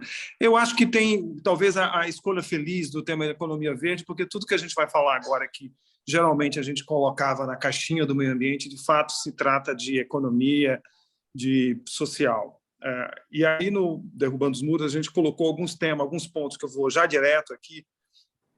O primeiro é a absoluta necessidade do desmatamento zero até 2030. E aqui não é uma agenda, novamente, ambiental. O desmatamento zero é, sobretudo, uma agenda de posicionamento do Brasil no mundo, posicionamento estratégico, atende os nossos interesses. É factível chegar no desmatamento zero, tem um caminho que a senadora, a gente teve uma oportunidade de apresentar um pouco com mais detalhes. Hoje, 52% das emissões de gases de efeito estufa do Brasil vem da Amazônia, vem do desmatamento. Se tem algo que vai ser pilar central nos novos tempos, é a ideia de que qualquer economia, Qualquer país, qualquer empresa vai ser medida em função das emissões que emite. E o Brasil poderia hoje ser um país, o Brasil que está mais bem posicionado para ser um país de carbono neutro, desde que, no segundo ponto, continue na sua linha de uma matriz energética que seja 100% renovável, consiga, de fato, eliminar o desmatamento, pense na sua infraestrutura. O Brasil é um país que precisa ainda de muito esforço de melhoria de infraestrutura. E a Europa já está dando um sinal de que a infraestrutura do século XXI tem que ser uma infraestrutura de baixo carbono. A gente não vai repetir os erros de criar infraestruturas que emitem muito. A nossa agricultura, que é, obviamente, motivo de... uma parte importante da nossa agricultura é muito competitiva, tem tudo também para ser uma agricultura de baixo carbono. Já existe setores do agro nessa direção, mas ainda tem setores que estão muito atrasados e que emitem muito carbono para gerar pouca riqueza. Toda essa ideia de que não apenas o desmatamento zero é essencial, mas existe uma tremenda oportunidade para o Brasil, especialmente na Amazônia, para o que a gente chama de indústria de captura de carbono. A gente está vivendo uma crise climática que só vai se agravar e não tem nenhuma solução para essa crise climática sem o Brasil ser o player fundamental. E o Brasil vai ser fundamental em 3 coisas. Primeiro, ao deixar de desmatar e a intensificar a sua matriz energética renovável, o Brasil vai ser um país que joga no campo de ser um país de baixo carbono. Eu acho que se beneficia tudo aqui, inclusive o que o Horácio trouxe de ser uma indústria onde a gente vai produzir todos os nossos bens e serviços de baixo carbono. Isso nos dá uma tremenda oportunidade, uma competitividade do mundo do século XXI. E segundo, é que, na verdade, quando a gente está falando de restauração, a gente está falando da necessidade que a gente precisa capturar esse carbono que está lá em cima. Não é só deixar de emitir. A gente precisa botar para baixo carbono e a melhor forma de fazer isso é plantando árvores. Tem muitas experiências já em curso. O Armínio aqui é sócio de uma empresa que está apostando forte nisso, que é a Regreen. Tem, então, negócios que têm um enorme potencial, além do reflorestamento, que é outra área. O Brasil é um país de referência na área de reflorestamento. E chama atenção para 2 últimos pontos. A questão da gestão hídrica. O Brasil é um país superavitário em água, mas tem usado muito mal a água. E, ao longo do tempo, o Brasil está assistindo uma crise subsequente na gestão de recursos hídricos e acho que tem um caminho aqui muito importante dos comitês de bacia, do próprio processo de recuperação das matas ciliares e tal, que permite o Brasil manter essa posição vantajosa na recão de recursos hídricos. E, por último, só para dizer o seguinte, eu acho que quem estiver assumindo a presidência, espero que seja a senhora em 2023, para cada investimento que o país vai fazer, em qualquer área, é preciso saber qual é a conta de carbono que a gente vai ter. A conta de carbono é tão importante quanto a taxa de juros, quanto as outras decisões macroeconômicas. A gente precisa saber se a gente está na direção de ser um país de baixo carbono, com inclusão social, com conservação da biodiversidade, que nos posiciona, e pego aqui a frase do meu amigo Armínio, de um país verde, um país que realmente, aquele país que todo mundo gostaria de viver, gostaria de produzir e gostaria de comprar o produto, porque é um país em que vai ter um selo verde. E acho que esse é um sonho que a gente, falando do sonho dessa década, do Dream, o sonho do Kennedy, o nosso sonho é ser uma potência verde. E eu acho que, com todos os nossos erros recentes, desastrosos, ainda temos essa oportunidade. Obrigado, Sérgio. Obrigado, senador. Muito obrigado, Beto. Você me deu um gancho para passar a palavra agora para o pessoal da energia. O Gerson Kelman vai falar em nome do Núcleo, é o grupo, acho que hoje, talvez o mais ativo dos que nós temos, e está muito ligado a esse tema da gente ter um portfólio de investimentos verdes. Gerson, por favor.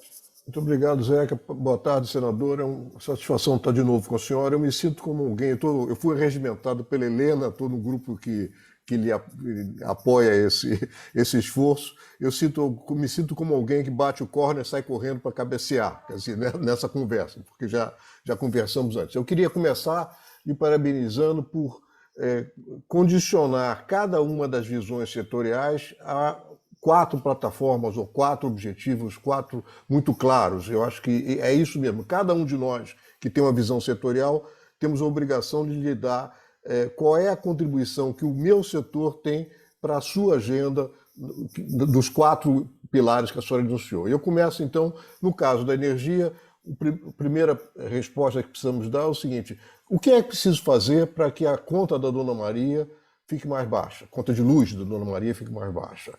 e o que temos que fazer para que a indústria brasileira possa produzir produtos mais baratos e competitivos com energia mais barata. Porque qual é o paradoxo aqui? Nós costume dizer, e é verdade, que a energia elétrica no Brasil é renovável, 85% renovável, ela não custa muito ser produzida, mas ela sai cara na conta de luz ou no insumo para a indústria dos nossos produtos. Da onde vem esse paradoxo? Eu lhe digo que, basicamente, é uma questão de regulação legislativa e regulação propriamente dita. Quer dizer, nós temos regras que foram sendo construídas ao longo do tempo que necessitam agora de uma revisão. Quer dizer, de uma forma mais simples, há muitas regras que fazem com que pessoas ou empresas mais capacitados, mais conectados, privatizem o ganho e socializem o custo, tanto do lado da produção quanto do lado do consumo. Eu, é claro, não vou entrar aqui em detalhes sobre isso, mas nós até já conversamos e isso está detalhado no nosso programa aqui do Derrubando Muros. Do outro lado, quer dizer, o outro pilar seu é a economia verde. Aí também, aqui o nosso grupo tem discutido contribuições, e foi a isso que o Zeca fez referência. O Brasil, tendo uma energia elétrica, energia em geral renovável, mas particularmente a elétrica, 85%, está em ótimas condições para produzir produtos com baixo conteúdo de carbono, exportáveis, e também de exportar diretamente, por exemplo, hidrogênio verde, ou da forma de amônia, enfim. A Alemanha acabou de lançar vai se lançar o mês que vem, uma licitação para importar hidrogênio verde de qualquer lugar do mundo. Quer dizer, nós seríamos naturais candidatos a exportar isso, né? Agora, aí também entra uma questão de natureza regulatória, não na escala nacional, mas sim na escala internacional. Nós temos características muito específicas de sermos um país continental e eletricamente interligado. Quer dizer, o elétron que a senhora consome lá em Campo Grande pode ser, não sei se é em Campo Grande, pode ser produzido em Tucuruí ou em Itaipu, em qualquer lugar. Quer dizer, nós somos integrados nacionalmente. E isso é uma enorme vantagem. Quer dizer, nós podemos garantir que estamos produzindo hidrogênio verdadeiramente verde, sem ter o que os alemães, por exemplo, pedem, que seja uma usina produtora de energia elétrica junto de um aparelho que faz a eletrólise, que produz hidrogênio verde. Quer dizer, se o nosso Ministério das Relações Exteriores não se vincular a esse tipo de esforço, nós perderemos o bonde, mais uma vez, né? Então, enfim, resumindo, nós podemos tornar a energia elétrica mais barata para a produção interna, e para a Dona Maria pagar uma conta menor, e nós temos uma possibilidade de tornar os nossos produtos muito mais competitivos, verdes, com baixo conteúdo de carbono. Dá para fazer. Muito obrigado, Zé. Genial, genial. Gerson.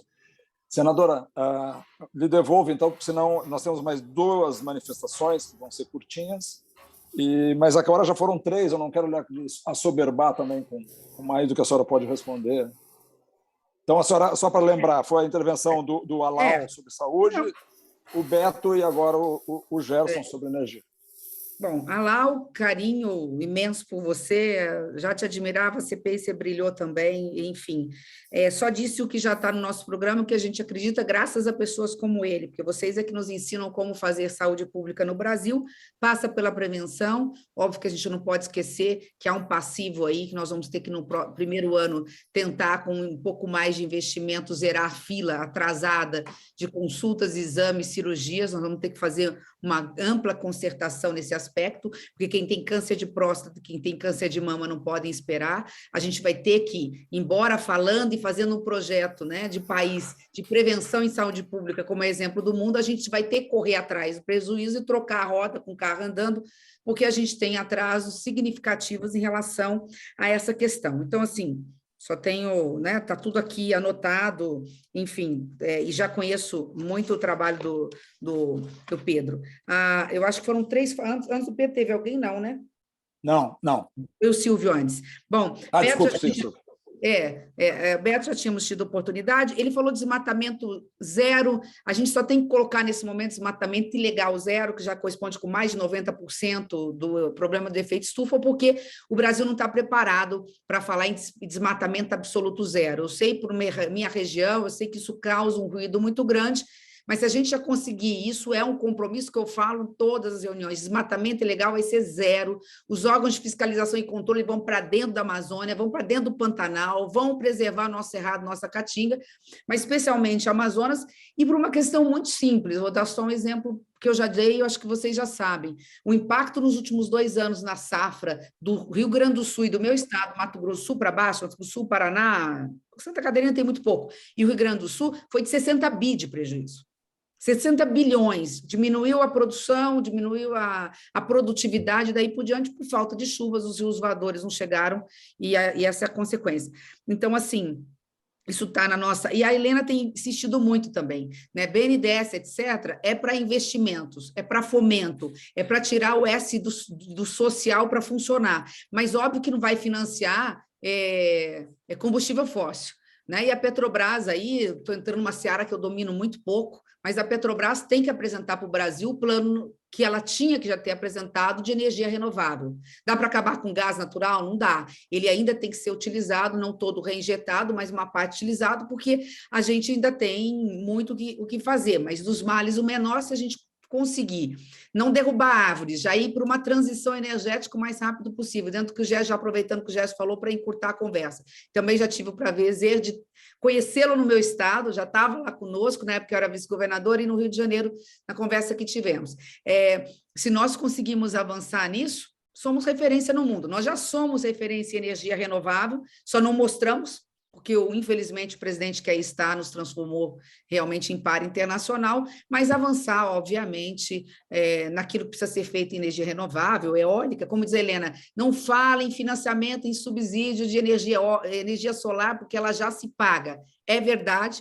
A minha mãe, há 5 anos atrás, queria colocar na rede e não tinha condições de fazê-lo, e agora ela já está fazendo com recurso próprio na fazenda dela e já vai comercializar, vender, e não precisou de 1 centavo, nem financiar no banco e nem pegar nenhum tipo de subsídio. Mas, enfim, é isso, assim, é só dizer que não tenho nada a dizer, a não ser que eu estou dizendo na rua o que eu estou aprendendo com vocês. Então, é isso aí. Obrigado, senadora. Depois a gente passa mais detalhes aí para a Helena sobre a parte de exportação de hidrogênio verde, que está bem trabalhada, viu, Helena? Eu acho que é uma grande tacada aí que a Europa está pedindo, a guerra nos trouxe paradoxalmente, essa oportunidade. Mas vamos seguir por conta do tempo da senadora, o Japa está no meu pé aqui. Samuel Pessoa, por gentileza, eu peço concisão, Samuel, adicional, sei que você já é conciso sempre. Zeca, obrigado pela oportunidade. Um prazer estar com a senadora, uma satisfação encontrar essa conversa franca e curta. Sobrou para mim a parte menos graciosa, menos simpática da agenda, que é a parte da estabilidade macroeconômica. Como eu disse ontem, no nosso evento, estabilidade macro deveria ser alguma coisa absolutamente aceita, entendida pela sociedade, deveria ser, o exemplo que eu sempre gosto de dar, é um juiz de futebol muito competente, discreto, que a gente nem sabe o nome dele. Mas, infelizmente, não é onde nós estamos, e certamente a gente tem um problema fiscal dramático. No Derrubando Muros, a gente quis deixar as coisas muito simples e muito abertas, reconhecendo que o problema fiscal ele não é um problema de natureza técnico, ele é um problema de natureza política, e a política, no sentido mais amplo do termo, associada à sociedade como um todo, não é um problema da Presidência da República, é um problema do Congresso Nacional, em que a Presidência da República tem uma liderança óbvia, mas a decisão final, a palavra final, cabe ao Congresso, e sempre que a gente tem uma Presidência da República que não entende esse fenômeno, as coisas não terminam bem, e significa a gente ter que achar na minha conta, talvez a Armínio tenha números um pouco diferentes do meu, não sei, essa conta é difícil de fazer, mas a gente, com todas as boas notícias que nós temos tido na Receita, e também surpresas positivas na atividade econômica, tem um buraco no orçamento do Estado brasileiro de alguma coisa de 200 bilhões de reais, sendo relativamente otimista, né? E esse buraco ele tem que ser... Quer dizer, o que quer dizer um buraco de 200 bilhões de reais? Significa que, em condições normais de funcionamento da nossa economia, ou seja, já controlando pelas oscilações do ciclo econômico, ou seja, considerando uma posição neutra do ciclo econômico, o Estado brasileiro ele arrecada menos do que ele gasta, em condições estáveis, ou seja, com o objetivo de estabilizar a trajetória da dívida pública, uns 200 bilhões de reais. É o tamanho do nosso conflito distributivo, e a nossa opção no Derrubando Muros foi deixar o princípio escancarado, com muita luz vermelha, com muito sinal, com muita luz piscando, e aí a construção disso, se por mais imposto, por reformas que reduzem o gasto, se mais concentrado no início do governo, se mais diluído ao longo do tempo, é a política que vai construir. Evidentemente, tem que ter uma negociação entre a política e o que é factível pela economia. Então, esse é o primeiro ponto. E aí eu estou dando uma visão, uma impressão que eu tenho que não colocamos diretamente desta forma no texto. Eu acho que a gente, na transição do ano, a gente vai estar numa situação, uma boa notícia e uma má notícia. A boa notícia é que o crescimento esse ano está surpreendendo para melhor. Várias casas achavam no final do ano que a economia ia crescer esse ano negativo. Tudo sugere que o crescimento vai ser 2%, e é um crescimento que gera pouco PIB e muito emprego, porque ainda é reabertura da economia após a pandemia, dos setores de serviços, que são setores de baixíssima produtividade. Ou seja, tem uma chance, senadora, de no final do ano a economia brasileira estar perto do pleno emprego, surpreendentemente. Ou seja, a gente vira o ano com uma economia não muito distante do pleno emprego e com uma pressão inflacionária fortíssima. Então, eu acho que vai ser muito difícil a gestão da economia o ano que vem. Eu queria passar a segunda parte da minha contribuição, são algumas reformas institucionais mais abrangentes que tocam em problemas microeconômicos importantes. Acho que a mais importante me parece que é uma questão bem consensuada hoje na sociedade. Tem grupos de pressão, a gente vai ter que conversar com muito cuidado com o setor de serviços, mas a reforma da criação do Imposto de Valor Agregado Nacional, portanto, a reforma tributária dos impostos indiretos, com vistas à redução do enorme custo de conformidade da legislação tributária e todo o impacto que isso tem sobre litígio, esse é o primeiro item de uma reforma que gera ganhos de produtividade a médio prazo do país. Acho que essa agenda andou bastante, houve um esforço grande do ex-presidente da Câmara, Rodrigo Maia, nos primeiros 2 anos do atual mandato, de levar essa agenda adiante. Temos no Senado a PEC 110, com conteúdo muito parecido. Acho que esse tema tem que ser tratado. Depois temos um tema que não precisa necessariamente ser tudo por PEC, é o tema da reforma administrativa, questão de unificação de carreiras, simplificar, valorizar o estágio probatório, toda uma reformulação do RH. Meu colega Armínio Fraga tem trabalhado nisso, com a colaboração da Ana Carla Abrão Costa, colaboração do administrativista Carlos Ari Sunfeld, e tem muita coisa já no pipeline que pode ser aplicada para aumentar a eficiência de funcionamento do Estado brasileiro. Tem algumas reformas adicionais importantes na área de investimentos em infraestrutura, principalmente investimentos de alta complexidade. A gente precisa criar uma regra que permita o setor público licitar a confecção de projetos. Projetos ruins geram um problema imenso. Tivemos no início do atual governo, uma medida provisória que tinha sido escrita pelo Carlos Ari Sunfeld, da figura da colação. Essa medida provisória caiu, acho que a gente tem que retomar isso. E tem toda uma complexidade imensa da duplicidade de alçadas, da duplicidade de órgãos públicos, seja de nível da prefeitura, estadual, federal, com atribuições duplas, e a gente tem que dar uma limpada institucional, tanto nessa questão do relatório ambiental, como na questão das contrapartidas sociais. A gente tem que criar instituições que têm um poder e uma capacidade de estabelecer parâmetros e que essa história um dia termine e a obra possa começar e ser licitada e assim sucessivamente. E, finalmente, acho que tem uma agenda importante, que é uma agenda que amadureceu muito nos últimos anos, que é uma agenda de uma reforma tributária, agora do imposto de renda, muito focada no tema da distribuição de dividendos, reformar a ideia do juros sobre capital próprio e etc., com vistas a elevar a progressividade dos impostos de renda, principalmente no 1, 2% do topo da distribuição de renda do Brasil, que a gente tem uma evidência muito sólida de que há regressividade lá em cima na distribuição de renda. Acho que a nossa agenda é essa, era o que eu tinha aqui. Muito obrigado. Tem um último tema, senadora, que eu acho que é um tema meio polêmico, mas eu acho que a gente tem que chamar esse tema para si, não pode deixar esse tema solto, que é um tema que gera, em geral, enorme desperdício das contas públicas, do dinheiro público, com nenhuma efetividade, que é o tema da política industrial, da política de ação pública para desenvolvimento de alguns setores da atividade produtiva. E eu acho que a ideia aqui é que nós tenhamos protocolos bem estabelecidos das boas práticas. E, evidentemente, que essas políticas todas elas sejam sempre ligadas ao desenvolvimento tecnológico, que foi o que faltou no último ciclo que nós tivemos, em que houve um esforço imenso entre 2006 e 2014, 2015, com um resultado, um desempenho muito ruim. Acho que se a gente conseguir construir protocolos e boas práticas e sempre vincular políticas dessa natureza com o desenvolvimento tecnológico, a probabilidade da gente acertar vai aumentar muito. Eram esses meus comentários. Muito obrigado, Zeca. Não, eu que agradeço muitíssimo, Samuel. O Armínio parece que quer fazer um comentário em cima da tua fala, Samuel. Por favor, Armínio. Obrigado. Senador, 5 pontos bem rápidos,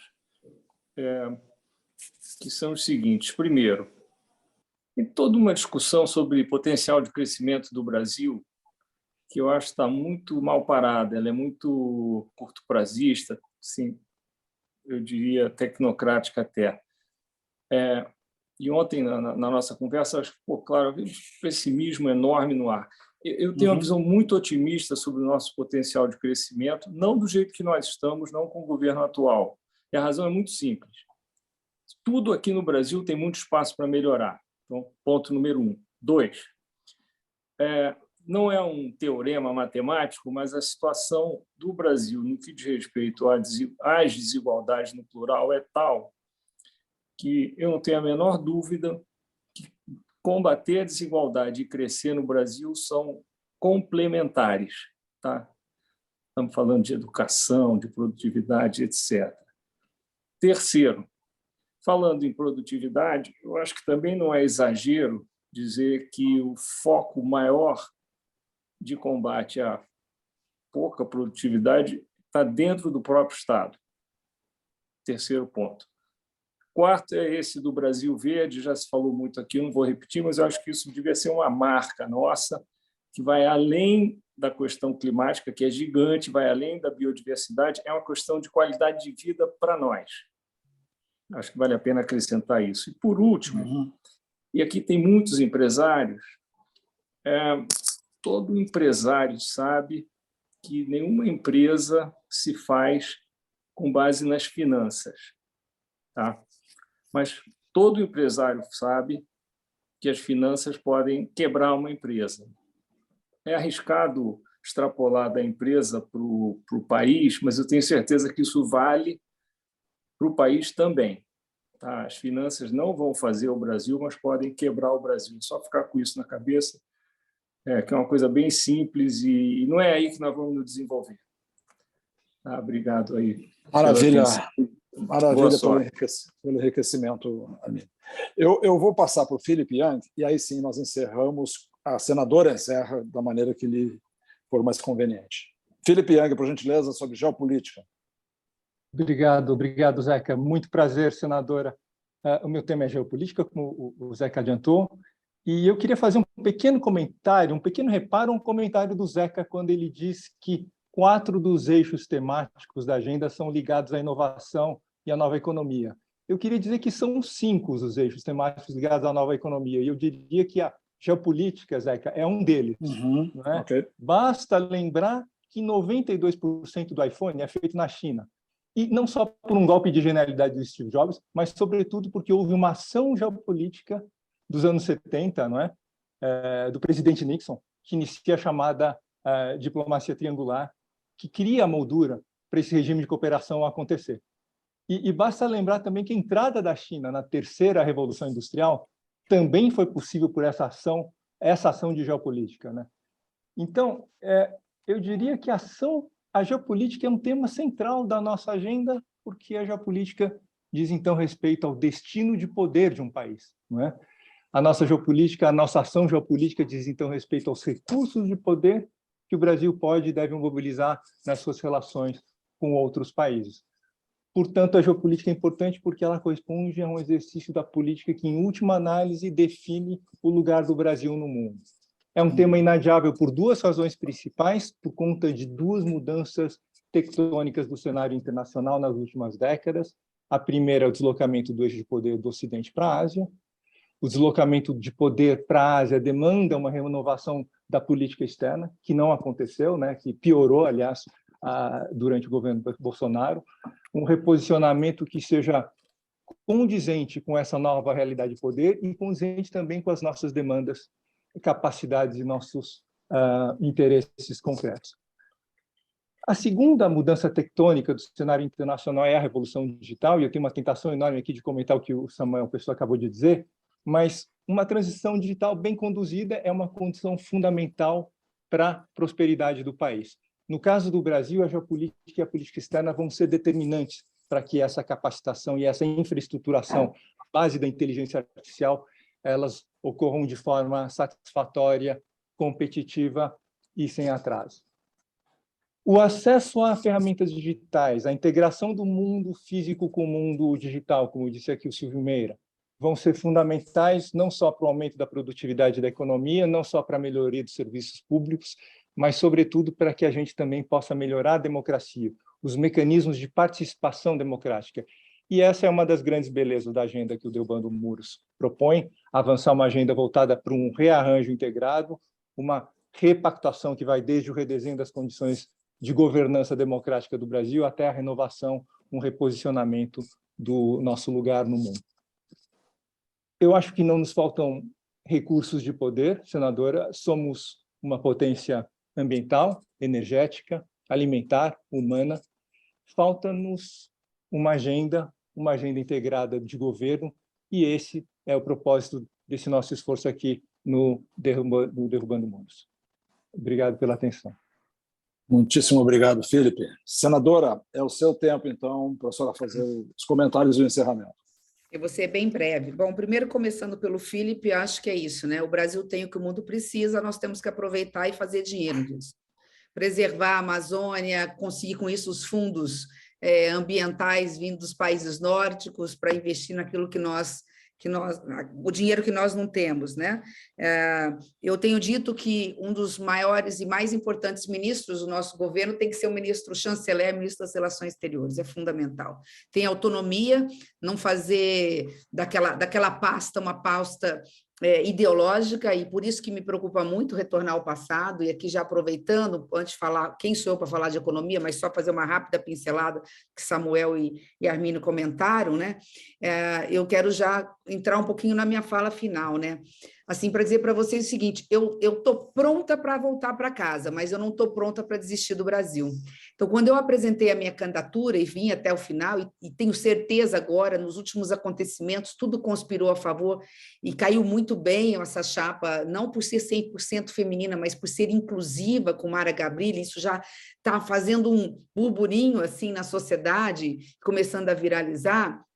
Eu tinha tudo para não estar aqui, eu era café com leite da história até outubro do ano passado, muitos foram caindo por questões que não vale a pena mencionar, uns porque, com todo respeito, tinham lá seus interesses e venderam as suas consciências e desistiram muito rapidamente do processo, outros porque, talvez por não conhecer o jogo político, desistiram muito antes, tinham belíssimas histórias para apresentar para o Brasil, e muitos foram caindo. De alguma forma, sobramos eu e o PSDB. A meu ver, o PSDB fez uma escolha naquele momento eleitoral. Eu sou amiga do Dória e nem conhecia a Leide, mas eu tenho que fazer essa história porque eu acho que é importante para vocês.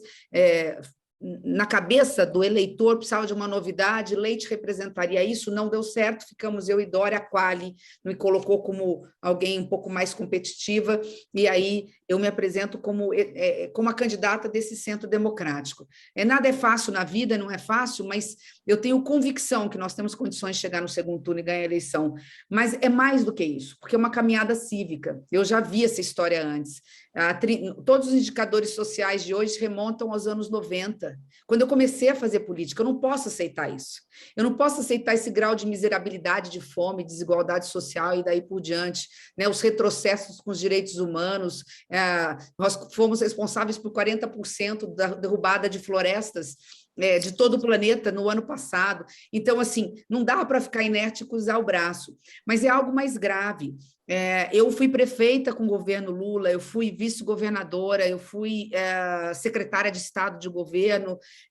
Meu pai deu posse para o presidente Lula, a caneta que o Lula foi assinar, é muito histórico isso, foi uma caneta que ele esqueceu, ele guardou muito tempo a caneta que a mãe dele pediu para ele um dia, e ele esqueceu, meu pai tirou, e agora está lá no museu. Eu acompanhei a história do PT, e não vou nem falar deste governo que é um desgoverno, mas me assusta muito voltar ao passado, exatamente porque vocês estão trazendo coisas tão novas e tão necessárias, mudou tudo, tanto a política. Nós estamos falando aí de produtividade, que depende de um ensino médio muito diferente, nós estamos falando de inovação e tecnologia, nós estamos falando, né, da economia verde como centro do desenvolvimento, de geração de emprego e renda da população. Eu não conheço os programas, o que está vindo, que PT é esse, que governo é esse. Então, isso me assusta um pouco como cidadã, como brasileira, como eleitora. Então, é por isso que eu me apresento ao Brasil, já deixando muito claro aqui que, embora saiba do medo do eleitor de querer ir para um primeiro turno decisivo, Bolsonaro sim é um golpista, mas as instituições estão muito fortes e o cenário é muito diferente do cenário passado. Nós não temos nos Estados Unidos e nem o Serviço de Segurança Nacional dos Estados Unidos envolvido numa possível guerra ideológica como nós tínhamos no passado, nós não temos organismos internacionais, nós não temos povo na rua e nem teremos, e as Forças Armadas, quando a gente, é óbvio, a gente tem que se preocupar, porque arma é arma, que não é a preocupação com os generais, mas com a base, né? E ele foi a todas as formaturas, né, dos oficiais e tudo mais, mas todo o cenário é muito diferente para a gente ter que fazer uma escolha apenas menos pior e ficar mais 4 anos levando isso para o segundo turno. Eu quero deixar muito claro agora, como cidadã e como brasileira, que, repito, eu estava pronta para voltar para casa. Eu não sei se eu seria candidata ao Senado novamente, por umas N razões, inclusive familiares. Vou ficar 8 anos no Senado como mais uma dentro de um processo de um Senado totalmente destruído. Por isso que eu discuto um pouquinho, assim, eu sei que Peço e Carlos Arissuntifo, eu estudei e dei aula 12 anos de Direito Administrativo pelos livros do Carlos Ari e tudo mais, mas discuto um pouco essa questão de desconstitucionalizar hoje. Eu concordo com a tese, mas não sei se com esse Congresso a gente dá conta de fazer isso. Porque se a gente desconstitucionalizar hoje, nós podemos estar fazendo mudanças radicais com um Congresso fisiológico, e é pior do que fisiológico, porque eles têm zero de conhecimento e complexidade dos problemas. Poderíamos estar falando aí de votar coisas de retrocessos, como, por exemplo, agora, recentemente, Joana falou aí, de querer tirar o poder do... Desculpa estar falando muita coisa, colocando muito lenha nessa fogueira, mas são informações valiosas para vocês, que são a cabeça pensante, a elite pensante no Brasil. Essa era a cereja do bolo do Bolsonaro. Ele queria, e vocês sabem disso, tirar o poder dos governadores na indicação dos comandos das polícias militares. Olha o grau de patologia desse homem, com todo respeito. Mas, enfim, o Senado está lá para isso, não vai passar, não tem mínima chance de passar. Mas estou dizendo tudo isso porque, assim, vocês me trazem tantos elementos novos e importantes que eu não sei se vai vir mais do mesmo do passado, na visão econômica equivocada, que acha que o empresário, o setor produtivo não é parceiro. E aqui eu dou só um exemplo para ir para o encerramento.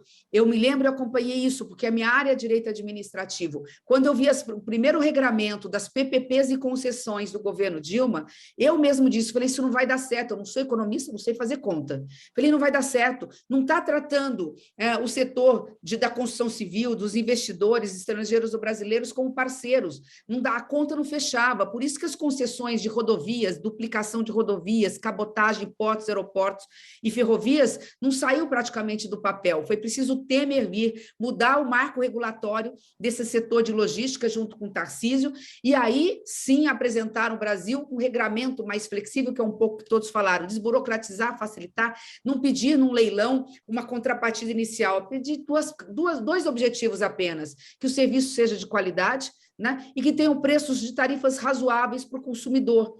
E aí nós temos, como liberais que somos, criamos, eu fui relatora, tenho orgulho de dizer que fui relatora do marco legal das agências reguladoras, e temos as agências reguladoras para fazer o papel dela, né? De regular, e é esse Estado que não tem que ser nem mínimo nem máximo, o mínimo possível, mas visando a questão social. E aí a Armínio, acho que não sei se é isso que ele quis dizer, linkando o início da fala do Samuel com o final da fala do Armínio, para encerrar, né, a estabilidade macroeconômica passa por uma estabilidade institucional que nós temos, e vamos defender até a morte, que é a nossa democracia, segurança jurídica óbvia, e acho que é na linha, né, finanças podem quebrar o Brasil, a gente sabe que responsabilidade fiscal é tudo, é um meio para fazer o fim. A gente tem que recriar alguma âncora. Eu falo que, todo mundo fala que o teto de gasto não acabou. Quem sou eu para dizer para vocês se acabou ou não? Eu posso dizer na prática o que eu vi. O que eu vi foi o seguinte, um teto de gasto totalmente esburacado, uma jamanta do Congresso Nacional querendo passar por cima e fazer mais buracos, mas foi o teto de gasto que segurou que o orçamento secreto, que virou 18, não virasse 40.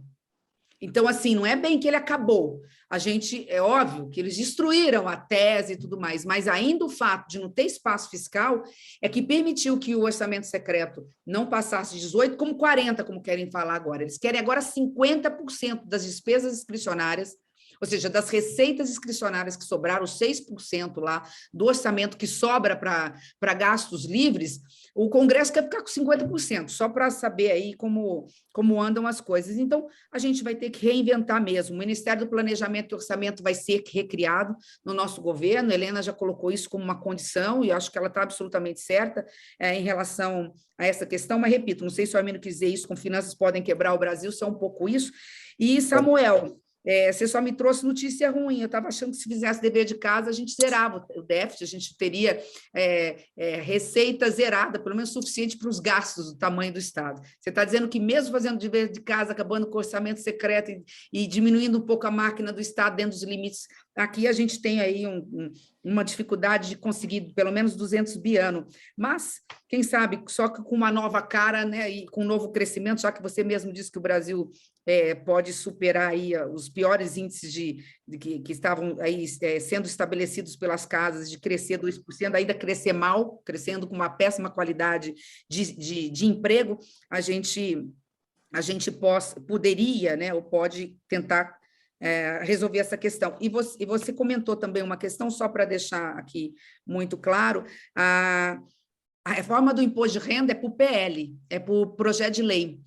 Nós só não aprovamos, Samuel, porque assim a gente sabia que para chegar nessa conta de a gente atualizar a tabela do imposto de renda, o ministro Paulo Guedes queria reinventar a CPMF, que aí era uma outra questão, que o lucros e dividendos teria que vir numa alíquota muito alta, porque a tabela iria ser atualizada, enfim, não sei se considerando todo o período inflacionário. Então, talvez a gente tenha que rever essa atualização do imposto de renda, porque senão teria que se criar um imposto novo, uma contribuição, uma coisa complicada. Eu, particularmente, sou contra no Brasil, eu não conseguiria pensar no Brasil aí que precisa criar um imposto, sabendo que a gente tem dever de casa para fazer. Não é que só que nós arrecadamos muito, arrecadamos mal, nós gastamos muito, gastamos mal, que é a questão da reforma administrativa, né? Que é uma reforma que está mais ou menos pronta ali para fazermos avaliação periódica de desempenho, criar um governo digital para utilizar menos papel e daí economizar em todos os sentidos, mas, assim, não entendi muito o que você quis dizer quando falou da política industrial em relação a protocolos ligados ao desenvolvimento tecnológico. Eu não sei se é para autorizar linhas de financiamento, olha, vamos exigir certas situações, ou se tem a ver com gastos tributários. Então, a gente conversa num outro momento, se quiser, não puder, não tiver tempo para dizer, mas pelo que eu entendi, você falou o seguinte, criar protocolos novos ligados ao desenvolvimento tecnológico. Então, eu entendi que seria uma cobrança aí para abrir mais linhas de financiamento ou rever alguns gastos tributários em função disso. Acho que é para rever. Né? Então, alguém falou? Eu interpretei como a segunda opção que a senhora colocou aí. Eu acho que é para rever. Questão dos gastos tributários? Bom, então isso, né, Samuel? Só falando sinal com o dedinho. Essa é a paixão da Helena. Essa é a paixão da Helena, a questão dos gastos tributários. 340 bi, eu falo isso há muito tempo, eu tenho falado isso há muito tempo. As duas pontas têm que ser preservadas, super simples, e a Auxílio Brasil, óbvio que a gente não vai mexer com isso, mas tem ali um recheio de rever. Eu vou citar aqui Ciro Gomes, que eu não sabia, aprendi com ele, eu vou fazer justiça a ele. Ele falou, olha, você pega a cesta básica e você tem ali o salmão também considerado como cesta básica, ninguém come salmão no Brasil, e ela está isenta de PIS e COFINS. Então, é isso, talvez essa peneirada, né? É isso, mas, enfim, eu não quero tomá-los mais tempo. Eu estou aqui rezando o Pai Nosso ao Vigário, porque muito do que eu tenho falado vem do Derrubando Muros. Eu quero agradecer imensamente, mas dizer isso. Não estou pronta nem preparada para desistir do Brasil, preocupada com... Ao contrário, eu conheço o Congresso Nacional, acho que vem uma casa conservadora.